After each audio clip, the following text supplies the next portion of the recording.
तो देखिए, आज हम इसमें जानेंगे कि साधारण जुकाम क्यों हो जाता है। इस साधारण जुकाम यानी कि यही जो सर्दी जुकाम हो जाता है, यही इसी को कहते हैं साधारण जुकाम, और इसको इंग्लिश में कहते हैं कॉमन कोल्ड। Common cold. देखिए, साधारण सर्दी जुकाम यानी कि कॉमन कोल्ड। साधारण सर्दी जुकाम का मतलब है कि जब मौसम में परिवर्तन होता है, बारिश हुआ, आप कहीं भीग गए तो सर्दी जुकाम हो जाता है, तो इसी को सामान्य सर्दी जुकाम कहते हैं। और सर्दी जुकाम का इसका जो कारण है, ये राइनो वायरस है। ये अधिकांशतः बहुत से ऐसे वायरस हैं जो साधारण सर्दी जुकाम उत्पन्न करते हैं। इसमें से मुख्यतः जो है वो राइनो वायरस। देखिए, राइनो वायरस, इस राइनो वायरस के कारण, मुख्यतः राइनो वायरस के कारण ही होता है सर्दी जुकाम। तो मुख्यतः राइनो वायरस के कारण है। सर्दी जुकाम में क्या होता है, देखो, छींक आना, खांसी आना, नाक का जाम हो जाना, ये सब इसके लक्षण हैं। और साधारण सर्दी जुकाम राइनो वायरस के कारण या कभी कभी कोरोना वायरस के कारण होते हैं। कोरोना के बहुत से वायरस हैं, तो कोरोना वायरस के कारण कभी कभी होते हैं। साधारण सर्दी जुकाम मुख्यतः राइनो वायरस के कारण होता है, और कभी कभार कोरोना वायरस के कारण भी सामान्य सर्दी जुकाम हो जाता है। देखिए, इसका जो संक्रमण है वो छींकने से, खांसने से। अगर किसी व्यक्ति को सामान्य सर्दी जुकाम है और वो छींकता है, खांसता है, तो उसके शरीर से यानी कि नाक से, मुख से कुछ बिंदु कण निकलते हैं, छोटे छोटे। वही जो कण हैं अगर दूसरे के ऊपर चले गए तो इससे उसको भी हो जाएगा। तो इस प्रकार से फैल सकता है, या वायु में मुक्त बिंदुकणों के द्वारा। और इसके बाद दरवाजे, अगर किसी को सामान्य सर्दी जुकाम है तो चूंकि ये वायरल है यानी कि वायरस के कारण होता है, तो जिस व्यक्ति के अंदर ये सब वायरस चले जाते हैं, ये वायरस, तो उसको सामान्य सर्दी जुकाम हो जाता है। तो जिसके अंदर ये वायरस है, वो अगर जिस व्यक्ति को टच करेगा उसके पास चला जाएगा, या फिर दरवाजे का हैंडल अगर जाकर वो व्यक्ति टच कर रहा है तो हो सकता है वायरस उस हैंडल पर लग जाए। और कोई स्वस्थ व्यक्ति गया, वो भी दरवाजे के हैंडल को टच किया तो उसके हाथ में पहुंच गया। अब हाथ आंख पर भी जाता है, मुंह पर भी जाता है, तो इस प्रकार शरीर के अंदर चला जाता है वायरस। तो ये बीमारी ऐसे फैल जाता है। या अगर किसी को सामान्य सर्दी जुकाम है, उसका रुमाल कोई उपयोग कर रहा है, उसके कंधे को उपयोग कर रहा है, तो जिसको ये बीमारी है, फिर वो बीमारी अगर स्वस्थ व्यक्ति उसके रुमाल को, उसके कंधे को उपयोग कर रहा है, तो उसके अंदर भी ये बीमारी चली जाती है। तो ये था संक्रमण, यानी कि कैसे फैलता है। तो संक्रमण का मतलब होता है कि ये बीमारी कैसे फैलता है। तो ये बीमारी छींकने से, खांसने से दूसरे व्यक्ति में हो जाती है, या फिर दरवाजे के हैंडल, कंघा, रुमाल, मोबाइल किसी को सर्दी जुकाम है, अब मोबाइल अपना चला रहा है, कोई और मोबाइल उसका मांग लिए, उसको दे दिए। तो जैसे कोरोना वायरस है, तो कोरोना की बीमारी जब फैली थी, महामारी, तो वायरस कोरोना वायरस के कारण हुआ था कोरोना। तो जो कोरोना वायरस है वो खतरनाक वायरस था। ऐसे ये बहुत सारे वायरस होते हैं, इसमें बहुत सारे वायरस हैं, इससे सामान्य सर्दी जुकाम हो सकता है। अब सामान्य सर्दी जुकाम के लिए ये फैलने का माध्यम है, जैसे अनेक माध्यम हो सकते हैं।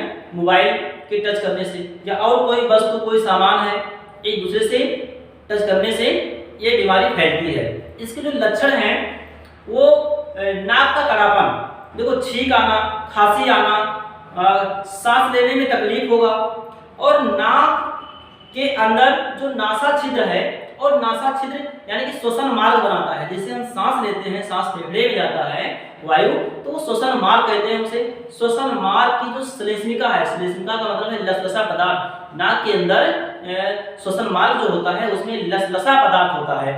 लसलसा पदार्थ जिसे कहते हैं श्लेष्म, तो श्लेष्म बनता है। उस श्लेष्म का काम है कि बाहर से जब कोई वायरस, बैक्टीरिया अंदर जाता है तो उसको वहीं पर रोक लेता है। वो शरीर की प्रतिरक्षा तंत्र के अंतर्गत वो श्लेष्म आता है। तो प्रतिरक्षा का मतलब होता है कि शरीर को रोगों से बचाए रखना, जो कि हमें रोग होने से बचाता है। और ऐसे शरीर के अंदर WBC भी होती हैं, जो कि पूरे शरीर में चलती हैं, ये भी रोगाणुओं का भक्षण करती हैं। तो जब अगर कोई वायरस अंदर गया तो वायरस की संख्या अपना बढ़ाता है। एक तो वायरस जाएगा, कम वायरस जाएंगे, लेकिन वो लगातार अपनी संख्या बढ़ाएंगे।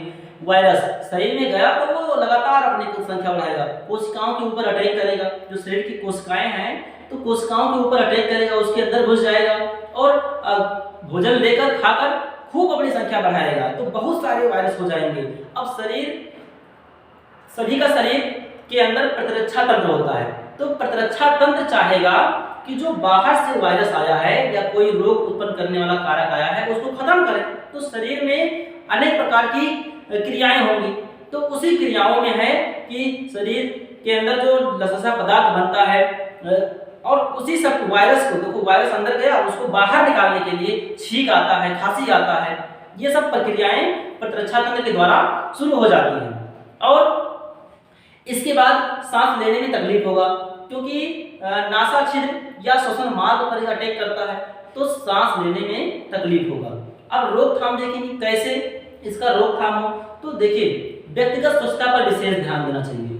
रोकथाम के अंदर आएगा, रोकथाम में कि व्यक्तिगत स्वच्छता, अपने शरीर की साफ सफाई रखनी चाहिए, इसे कहते हैं व्यक्तिगत स्वच्छता। तो व्यक्तिगत स्वच्छता पर विशेष ध्यान देना चाहिए और इसके बाद हाथ धोने के आदत को प्रोत्साहन देना चाहिए।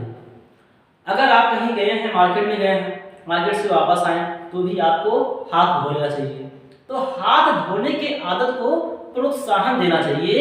ये सब व्यक्तिगत स्वच्छता के अंतर्गत आता है। और इसमें कुछ दवा है जैसे एस्प्रिन, एंटीहिस्टामिन, ये सब दवाएं हैं, इसका उपयोग किया जाता है। एस्प्रिन, देखिए एस्प्रिन एक दवा है और एंटीहिस्टामिन ये दवा है, इन सबका उपयोग किया जा सकता है डॉक्टर की सलाह से। और इसमें अनेक प्रकार के नोजल स्प्रे आते हैं, नोजल स्प्रे जो नाक में छिड़कने वाला स्प्रे आता है उसे नोजल स्प्रे कहते हैं। तो अनेक प्रकार के नोजल स्प्रे भी आते हैं, वो सभी कामगार यानी कि लाभदायक होते हैं इस रोग को ठीक करने में। तो देखिए इसमें साधारण सर्दी जुकाम जिसे कॉमन कोल्ड कहा जाता है, ये वायरस से होता है। बहुत सारे ऐसे सैकड़ों वायरस हैं जिसके कारण ये होता है। तो साधारण सर्दी जुकाम वायरस से होता है, इसीलिए इसको वायरल फीवर ही कहते हैं। सर्दी जुकाम चला कहते हैं वायरल फीवर चला है। तो इसमें लक्षण है, इसके लक्षण में रहेगा कि बुखार भी रहेगा और सांस लेने में तकलीफ होगा, छींक आना, खांसी आना, नाक का जाम हो जाना।